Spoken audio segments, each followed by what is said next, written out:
প্রবাসীদের নিয়ে যে একটা অঙ্গীকার এখানে যাওয়ার ক্ষেত্রে এই যে উচ্চ অভিবাসন ব্যয় সেটাকে কমানো এবং বিশেষ করে যারা দেশের বাইরে যাচ্ছে এখনকার প্রতিযোগিতামূলক এই প্রযুক্তির অ্যাডভান্সমেন্টের ফলে স্কিল ছাড়া গিয়ে তো আসলে তাদের টেকা সার্ভাইভ করা মুশকিল হয়ে পড়ে। সেক্ষেত্রে ন্যূনতম তাদেরকে একটা স্কিলে প্রশিক্ষিত করা এবং তাদের ওয়েলফেয়ার নিশ্চিত করা, সেই দিক থেকে মালয়েশিয়াতে গিয়ে যেন আমাদের প্রবাসীরা তারা যেন তাদের যে প্রবাসী হিসেবেও আন্তর্জাতিক মানদণ্ড অনুযায়ী নিয়ম নীতির আহ, বিধিবিধানের আলোকে তাদের জন্য একটা বেতন লাইফ লিড করার ক্ষেত্রে একটা নাগরিক মর্যাদা আমরা নিশ্চিত করতে পারি। সেই জন্য এই সফরে বিশেষ করে সেই বিষয়গুলো প্রাধান্য পাবে।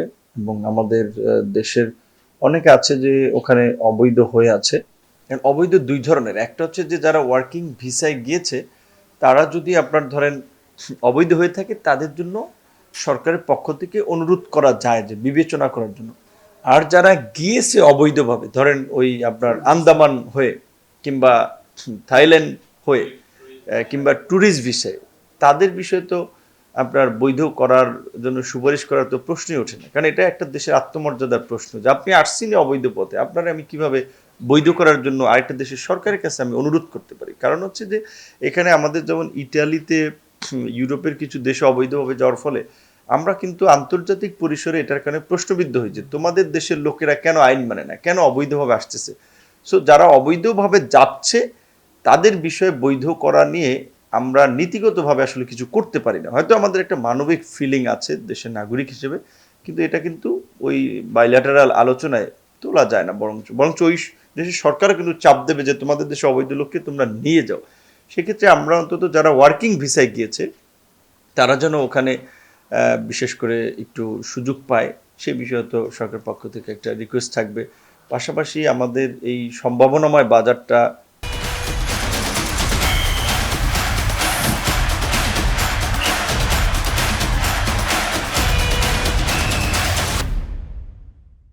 দীর্ঘদিন ধরে বন্ধ আছে, যেখানে আমাদের অন্যান্য যে সমস্ত দেশ যারা সাধারণত আমাদের শ্রমবাজারে কম্পিটিটর এবং যারাও মালয়েশিয়ার লোক পাঠিয়ে থাকে, নেপাল, পাকিস্তান, ইন্দোনেশিয়া, ভারত, তারা কিন্তু 2025 সাল থেকে লোক পাঠাচ্ছে।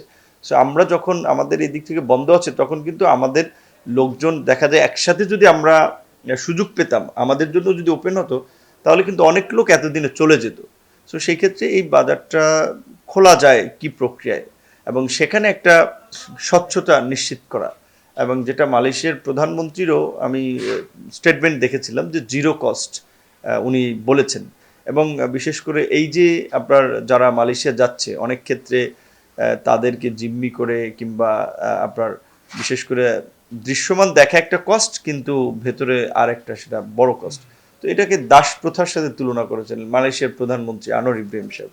তো সেই দিক থেকে আশা করি যে প্রধানমন্ত্রীর এই সফরের মধ্যে দিয়ে মালয়েশিয়ার শ্রমবাজারটা ওপেনের পাশাপাশি এই বাজারে আমাদের যাওয়ার ক্ষেত্রে আমাদের প্রবাসী কর্মীদের অভিবাসন ব্যয়টা কমানোর একটা সুরাহা হতে পারে এবং তাদের যাওয়ার পথটা সুগম এবং এটা একটা ট্রান্সপারেন্ট ওয়েতে হওয়ার একটা দরজা খুলতে পারে। এছাড়া ব্যবসা বাণিজ্যের ক্ষেত্রে মালয়েশিয়ার সাথে আমাদের যে সমস্ত বিষয়গুলো আপনার আছে সেখানে তো অবশ্যই প্রধানমন্ত্রীর সফরের ফলে সেখানেও কিছুটা একটা নতুন সম্ভাবনা সুযোগ তৈরি হবে।